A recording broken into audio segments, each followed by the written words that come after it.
27 নং বিলাসীপাৰা পূব সমষ্টিত বিধায়ক অশোক কুমাৰ সিংহীৰ হৈ নিৰ্বাচনী প্ৰচাৰ বিজেপি দলৰ ৰাষ্ট্ৰীয় সভাপতি জেপি নাড্ডাৰ। উল্লেখ্য যে আজি বিলাসীপাৰা ৰাজহুৱা খেলপথাৰত অশোক কুমাৰ সিংহীৰ নিৰ্বাচনী প্ৰচাৰ সভাখনত প্ৰায় 20,000ৰ অধিক লোক সমাগত হোৱা বুলি জানিব পৰা গৈছে।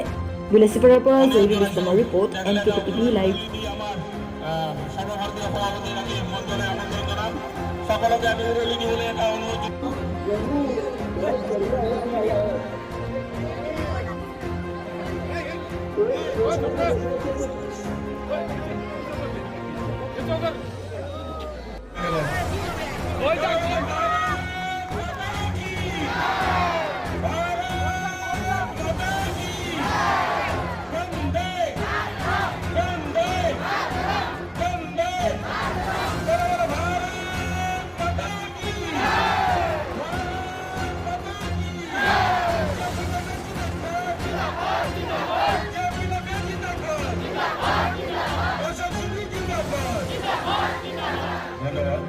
মানে আমার ম্যানিফেস্টো বা আলটিমেটলি আমি যে কাম করে মানুষে যেটা বিচারে, মানুষে যেটা চায়, মানুষে যেটা আশা করে, ভারতীয় জনতা পার্টি এই মতে কাম করে। আর এই মতে এই ম্যানিফেস্টোখনত আমি আমার প্রতিশ্রুতি সংকল্প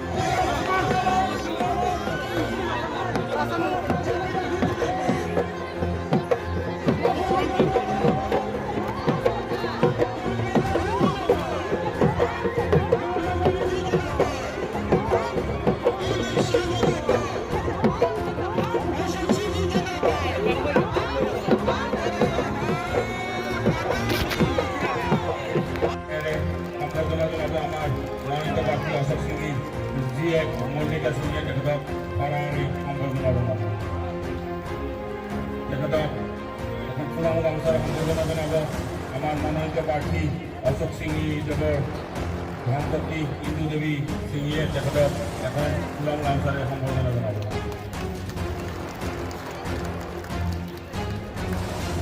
আমাৰ মাজত উপস্থিত আছে চাৰিবাৰৰ সাংসদ তথা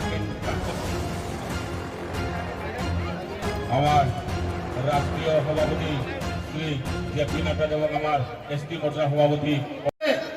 जिस देश की संसार की सबसे बड़े पार्टी उसके राष्ट्रीय अध्यक्ष और ये छोटी सी जगह में বিলাসীপাড়া जगह में आप आए हैं, এইটোৱে আমাৰ চৰকাৰৰ পৰিৱৰ্তন। আমি যে পৰিৱৰ্তন কওঁ এইখনে পৰিৱৰ্তন। মই দেশী দিয়ে কম নাকি? দেশী মানুহ দেশী কথা নাকি কন?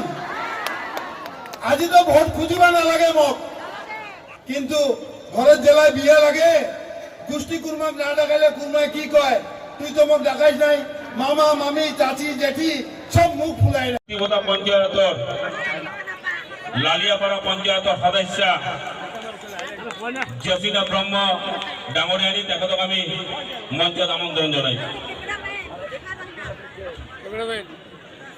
বিলাসীপাৰা ব্লক কংগ্ৰেছৰ ভাইচ প্ৰেচিডেণ্ট ডিস্ট্রিক্ট কংগ্রেস কমিটির ট্রেজারার শ্রী জগমল বহরা আমি তেখেতক মঞ্চত আহি আজির এই যোগদান পর্ব যোগদান করার কারণে আমি অনুরোধ জানাইছি।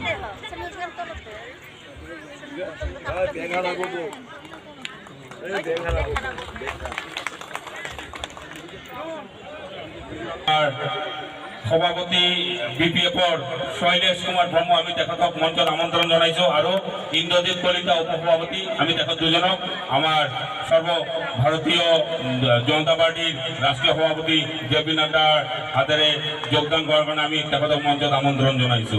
শৈলেশ কুমাৰ ব্ৰহ্ম সভাপতি আৰু ইন্দ্ৰজিৎ কলিতা উপসভাপতি।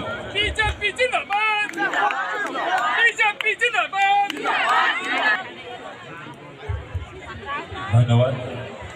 বলো বলো ভারত মাতা কি, ভারত মাতা কি।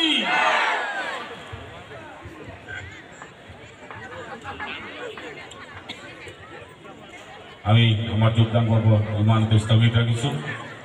अब हमारे बीच भारतीय जनता पार्टी दिया এইবার আবার বিস্কুট পাঠাই দি বহুতে বহুত কথা কয়, বহুত জোট লগায়, বহুত জোট করিয়া কয় কি বিরোধীরা গোলাত রশি দিয়া অশোক সিংহীক ব্রহ্মপুত্র নদী ফেলাই দিবা লাগে। এর যতই জোট লাগাক না কেন ভাই, জনগণ মোর লগত আছে, তোমার আশীর্বাদ আছে, তোমার আশীর্বাদ চাইলে 5টা বছর একদিন ছুটি নেন নাই। 1.5 বছর গেল করোনা কালত, 70 বছরত যেগুলা কাম হয় নাই আমরা 3.5 বছরত করছি। তোমার আর রাস্তায় নাই। তোমরা একটাই কথা কয়, অশোক সিংহি বিজেপির এমএলএ, হিন্দু মানুষ হিন্দু এলাকাত কাম করছে, হিন্দু এলাকাত কাম করছে, হয় হিন্দু এলাকাত কাম করছুন। বদরুদ্দিন সাহেব, আপনি তো মুসলমানের ভোট দিয়া এমপি হয়েছেন, 11 বছর আপনি কি করলেন মুসলমানের জন্য? আইসন লগত ডিবেট করেন, মুক্তি করছেন মুসলমানের লগত, যুদ্ধ করেন, আইসেন ভদ্র বাবা কন। 11 বছর খালি ঠকাইছে, আমার ঠকাইছে। আর আমার কি করছে? ভোট নিয়ে ঘরত তালা মারিয়া দুবাই পালায় গেছে। যখন করোনা হয়, বদরুদ্দিন সাহেব কথা আসলেন জানেন, দুবাই বসি আসিল 7 মাস। আর আমরা জনগণের মাঝত আসিলাম, জনগণের সুখ দুঃখ আমরা এক লগে আসুন। যখন বানপানি হয়, বদরুদ্দিন কোথা থাকে? বোম্বাই, দুবাই। ওর কম নেতা আমার দরকার আছে নাকি? মহাজোট করে কংগ্রা হয় লেংরা ঘোড়া, তার উপর বদরুদ্দিন চড়ছে। লেংরা ঘোড়া কত দূর দূরাবো তোমার জানা আছে? তোমরা নিজেই ঢাল খাইয়া গৌরাঙ্গ নদীত পড়ি যাব, আর চিন্তা নাই। বন্ধুরা, আজি ভারতীয় জনতা পার্টি সরকার থাকার জন্য আজি আমরা তোমরা ডেভেলপমেন্ট দেখছুন, শান্তি দেখছুন। আজি মা বহিনীগুলা ভারতীয় জনতা পার্টি দিছে। তোমরা জানে কেন্দ্রের মোদী বসি আছে, দিল্লির দিসপুরত সর্বানন্দ বসি আছে, এতে অশোক সিংহি বসি আছে। কারণ দম আছে নাকি আমার মা বেটিগুলার গায়ে হাত দেয়? এই সামষ্টিক শান্তি একটা পরিবেশ দিছু। বিলাসীপাড়াত যখন বড় হং, আজি 60 বছর বয়সত লাইট কিন্তু কোনোদিন দেখেন নাই। আজি जब हमने कहा कि हम असम की भाषा की चिंता करते हैं, असम की हम संस्कृति की चिंता करते हैं, असम के बारे में हम चिंता करते हैं, तो हम हमेशा कहते हैं असम की अस्मिता श्रीमंत शंकर देव से जुड़ी है, ये हमको समझना चाहिए। और इसी के साथ साथ ये हमारी सरकार है जिसने गोपीनाथ बोरदोलोई जी को अटल जी ने भारत रत्न से सम्मानित किया और असम का नाम गौरव किया, सर ऊंचा किया। ये हमको ध्यान रखना चाहिए। नरेंद्र मोदी जी ने भूपेंद्र हजारिका जी को भारत रत्न जब दिया, तब असम की जनता का सम्मान बढ़ाते हुए भारत की दृष्टि से, भारत रत्न की दृष्टि से उन संस्कृति की रक्षा करने का काम किया। उसी तरीके से महादेव कला क्षेत्र के लिए 43 करोड़ रुपए की व्यवस्था भारत सरकार ने की है, ताकि कला क्षेत्र बढ़ सके और महादेव कला क्षेत्र ठीक हो सके। श्रीमंत शंकर देव जी का जो जन्म स्थान है, उसके लिए 188 करोड़ रुपए दिया गया है, ताकि उसका विकास हो सके। असम की चिंता की है तो हमारी सरकार ने। उसी तरीके से जैसे मैंने कहा, नामघर के लिए 2.5 लाख रुपए देना और असम दर्शन के तहत 9,000 नामघरों के लिए आर्थिक व्यवस्था कर देना, ये काम हुआ है। मित्रों, हम जब यहाँ पर आए हैं तो हमको यह भी ध्यान में होगा कि असम लंबे समय तक अशांत रहा है कि नहीं रहा है? बोलो, यहाँ बोडो आंदोलन चल रहा था कि नहीं चल रहा था? बोलो, हजारों लोग मारे गए कि नहीं मारे गए? बोलो, हजारों पुलिस वाले मारे गए कि नहीं मारे गए? बोलो, हजारों शांत प्रिय सिविल के लोग मारे गए कि नहीं मारे गए? कांग्रेस ने क्या कहा? बोडोलैंड भी चलता है, लोग मरते भी रहेंगे, हम भी जीते रहेंगे, सब चलता रहेगा। ये जब नरेंद्र मोदी जी भारत के प्रधानमंत्री बने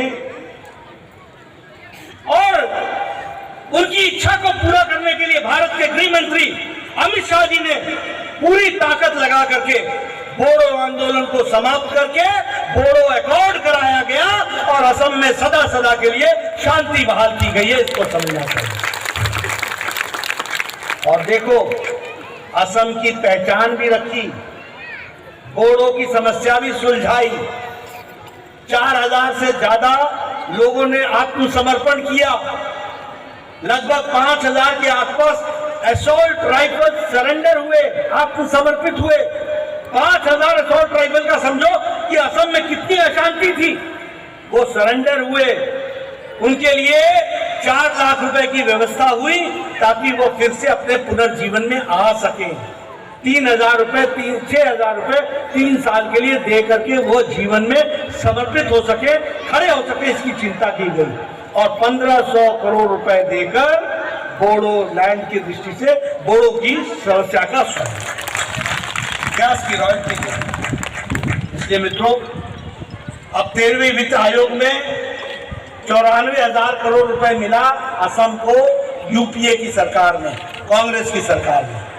और मोदी जी की सरकार में 14 फाइनेंस के मिशन में 1,55,000 करोड़ रुपए मिला। और मोदी जी 35 बार असम आए और उन्होंने विकास के लिए जो काम किया है वो हम सबके सामने। गुवाहाटी का एयरपोर्ट 1,237 करोड़ रुपए का बन रहा है, पूरे का पूरा नया बनाया जा रहा है। उसी तरीके से डेवलपमेंट के लिए 40,000 करोड़ रुपए इस साल दिए गए। बांस की खेती हमारे लोग करते थे। आपको मालूम है बांस का कानून क्या था? बांस को फॉरेस्ट राइट में पेड़ समझा जाता था, इसलिए पेड़ समझने के कारण बांस काटा नहीं जाता। निकाल करके खरपतवार और घास में डाल दिया। अब उसकी खेती भी होगी, विकास भी होगा और बैम्बू इंडस्ट्री, बांस की इंडस्ट्री चलेगी। इस बात को समझना चाहिए। 75 एकड़ में बैम्बू के इंडस्ट्रियल पार्क बन रहा है, जिसमें लगभग 50 करोड़ रुपए खर्च होंगे। इस तरीके का बन रहा है। अगर मैं 11 करोड़ शौचालय बनाए और असम में 60 लाख शौचालय बनाए, महिलाओं को इज्जत दी, इज्जत घर बना करके, और इस इज्जत के साथ उनको जीने का अधिकार। पूछो क्या भारत था? 36 लाख लोगों को गैस का कनेक्शन मिला है, यानी 36 लाख घरे में चूल्हा लकड़ी का जलता था और लकड़ी के जलने के साथ साथ धुआं फेफड़ों में लिया जाता था और महिलाओं को फेफड़े की बीमारी होती थी। उन सब से निजात दिलाने का काम मोदी जी ने किया है, हमको समझना चाहिए। कौन किस धर्म का है, इसकी बगैर चिंता किए हुए यहाँ की धरती की सेवा की है, सबकी सेवा की है, ये हमको ध्यान रखना है। बताइए, आपको मालूम नहीं होगा, इन्होंने 5 साल में 30,000 लोगों को गैस का सिलेंडर बहनों को दिलाया है। 30,000। आपको मालूम नहीं होगा, इन्होंने 12,000 इज्जत घर टॉयलेट बनवाए हैं। 12,000 महिलाओं के घरों में इज्जत दी है, ये हमको समझना चाहिए। 20,000 इलेक्ट्रिसिटी का कनेक्शन दिया है, यानी 20,000 घरों में बिजली नहीं थी, उसका इंतजाम किया है। अरुणोदय में 17,000 लोगों को इन्होंने आर्थिक सहायता दी है, 17,000 लोगों को। विधवा पेंशन 18,000 बहनों तक पहुंचाया है, 1800 बहनों तक पहुंचाया है। और उसी तरीके से बच्चों को वजीफा स्कॉलरशिप 2,500 बच्चों को पहुंचाने का काम किया है।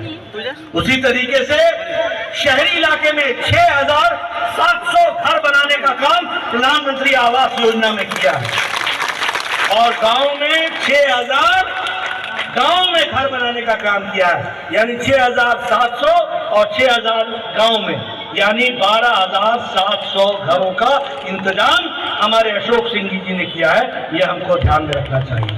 और इसी के साथ साथ सद्भावना मंडप बनाया, हर एक कम्युनिटी के लिए, हर एक समुदाय उसका इस्तेमाल कर सकता है, इसकी व्यवस्था की गई। उसी तरीके से पैराग्लाइडिंग का यहाँ पर विकसित किया गया और उसी तरीके से हरी मिर्च, इसको भी यहाँ से अच्छे प्रोडक्शन करके बाहर पहुंचाने का काम किया, रोजगार दिया। तो यह भी अशोक सिंह जी ने किया है, यह हमको समझना है। मित्रों, इन्होंने आगे भी बहुत सपने देखे हैं। बताइए, इनका सपना पूरा करेंगे कि नहीं करेंगे? करेंगे कि नहीं करेंगे? पीछे से बताइए, करेंगे कि नहीं करेंगे?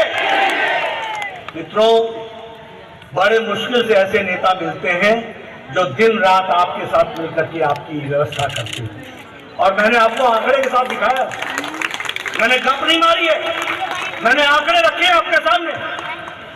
ये हमारी जिम्मेवारी बनती है।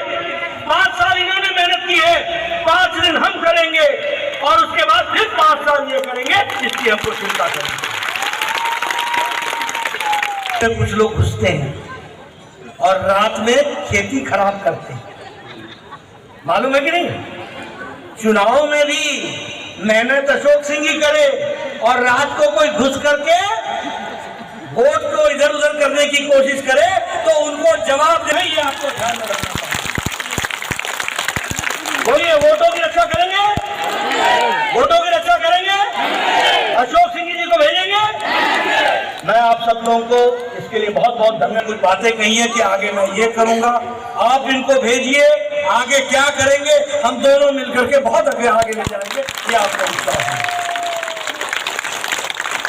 इन्हीं शब्दों के साथ आप सबको बहुत बहुत धन्यवाद। मेरे साथ बोलिएगा, आय अहम, जय आय अहम, जय आय अहम, जय आय अहम। भारत माता की, भारत माता की, भारत माता की। बहुत बहुत धन्यवाद।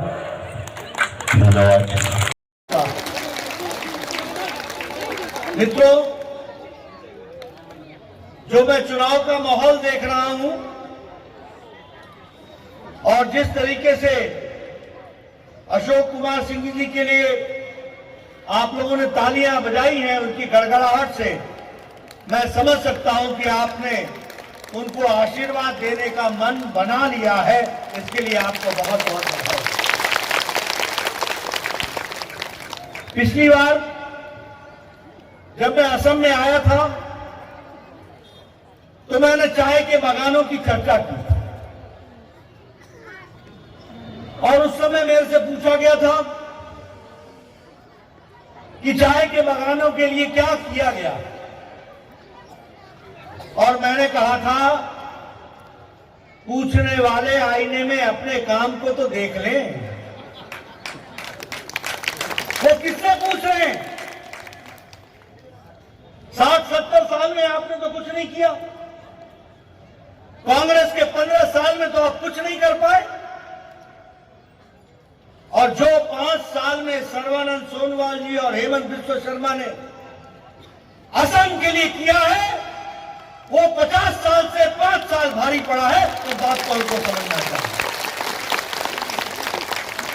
और कहने के लिए नहीं कह रहा हूं, अगर 8 लाख चाय बागान के बगीचों के लिए चाय बागीचार धान पुरस्कार देकर 8,000 का पुरस्कार देने का काम किया तो वो सर्बानंद सोनोवाल जी की सरकार ने किया, ये ध्यान रखना। यही नहीं, हमारी जो बहनें जो प्रसूति की अवस्था में होती हैं, चाय के बागान में काम करती थी, उनके बारे में कोई नहीं सोचता था। उनको उस समय जब वो प्रसूति की अवस्था में होती है और उसके बाद उनके लिए 12,000 रुपए की व्यवस्था करके उनकी जीवन चले, उनकी लीला चले, बच्चों की देखरेख हो सके, इसकी चिंता की। और अब महिला शक्ति सशक्तिकरण के लिए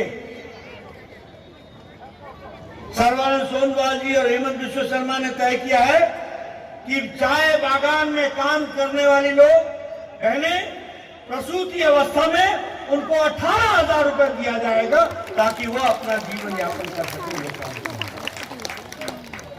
मुझे याद है, मैं भारत का स्वास्थ्य मंत्री था। पिछले चुनाव में राजेंद्र गोयन साहब मेरे पास आए थे, अशोक सिंह जी भी आए थे, तासा जी भी आए थे। सब लोगों ने आकर, हमारे अपने रमेश्वर तेली जी भी आए थे। सब ने कहा कि चाय बागान में हेल्थ के लिए, स्वास्थ्य के लिए डिस्पेंसरी होनी चाहिए। मैंने कहा मैं तैयार हूं।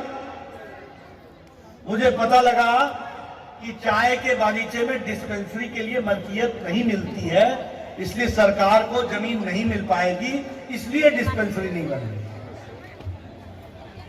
मैंने प्रधानमंत्री जी से चर्चा की। प्रधानमंत्री जी ने कहा नड्डा तुम स्वास्थ्य मंत्री हो, मैंने स्वास्थ्य मंत्री बनाया है, निर्णय लेने में सक्षम हो, तुम फैसला करो, लेकिन चाय के बागीचे वाले बिना स्वास्थ्य सेवाओं के नहीं रहने चाहिए, इसकी चिंता करो। और मुझे तब याद है कि मैंने 130 मोबाइल मेडिकल यूनिट गुवाहाटी से भेजकर चाय के बगीचों में स्वास्थ्य की चिंता की गई, ये हमको ध्यान में रखना चाहिए। इनको नहीं दिखेगी सड़कें, इनको नहीं दिखेगी कि बागीचे पर जाने वाली सड़कें हर पक्की हो गई हैं। इनको इसलिए नहीं दिखेगी क्योंकि 5 साल में इनकी प्रगति नहीं हुई है। ये प्रगति प्रगति चिल्ला रहे हैं, ये अपनी प्रगति नहीं हुई। कहने लगे कि जुमलाबाजी और प्रगति में अंतर होता है। मैंने कहा मैं तो जानता हूं, दादी पापा और मम्मी ने जुमलाबाजी ही तो की थी, और क्या किया था? बोलो, गरीबी हटाओ का नारा लगाया था कि नहीं लगाया था? लगाया था। तो गरीबी हटी क्या उस समय? बोलो, बोला था कि नहीं शासन उसको दो जो शासन कर सके, शासन चला पाए क्या? कहते थे भ्रष्टाचार मुक्त सरकार देंगे, और क्या दिया? भ्रष्टाचार युक्त सरकार दी, ऊपर से नीचे तक भ्रष्टाचार। जुमले उठा लो। मैं एक बात यहां पर बड़े स्पष्ट शब्दों में कहना चाहता हूं, ये नरेंद्र मोदी जी हैं जिन्होंने कभी भी किसी को धर्म के आधार पर नहीं देखा, सबका साथ, सबका विकास, सबका विश्वास बढ़ा करके पिछले 60-70 सालों में तुमने समाज को बांट के रखा। ये फलाना है, ये फलाना है, ये धमकाना है, ये इस जाति का है, ये इस जाति का, ये इस धर्म का है, ये उस धर्म का। बताओ, आयुष्मान भारत धर्म के आधार पर दिया जाता है क्या? भारत की 50 करोड़ जनता को मिल रहा है, दुनिया का सबसे बड़ा 5 लाख रुपए का हेल्थ कवर है। इससे बड़ा काम सबका साथ, सबका विकास और सबका विश्वास क्या हो सकता है? बोलो, उजाला योजना, उज्ज्वला योजना, गैस का सिलेंडर महिलाओं को 8 करोड़ बहनों को मिला है, धर्म के आधार पर नहीं, आवश्यकता के आधार पर मिला है, और सबको मिला है, 8 करोड़ जनता को मिला है। आप बताइए, 2.5 करोड़ के आसपास सौभाग्य योजना में लोगों को जोड़ा गया, यानी उनके घर में बिजली नहीं थी। आयुष्मान भारत के तहत लोगों को जोड़ा गया, ये हर तरीके से विकास की योजना बनी।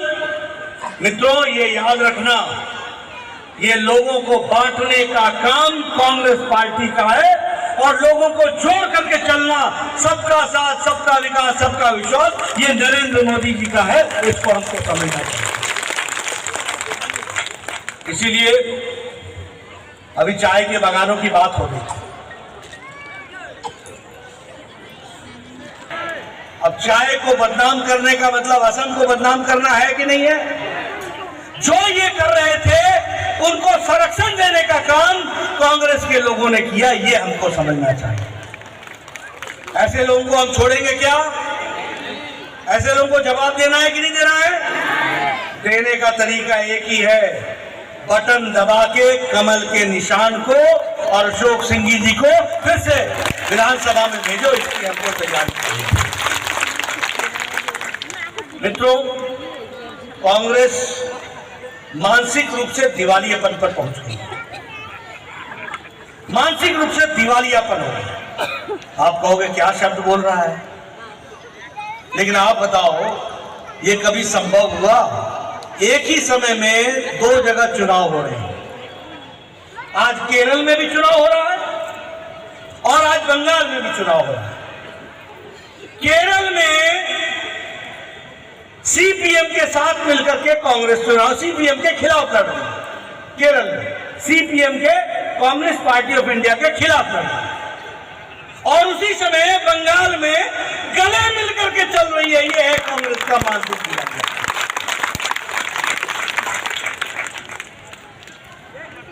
धर्म के आधार पर चलने वाली पार्टियों के साथ समझौता करने का काम कांग्रेस ने पकड़ा।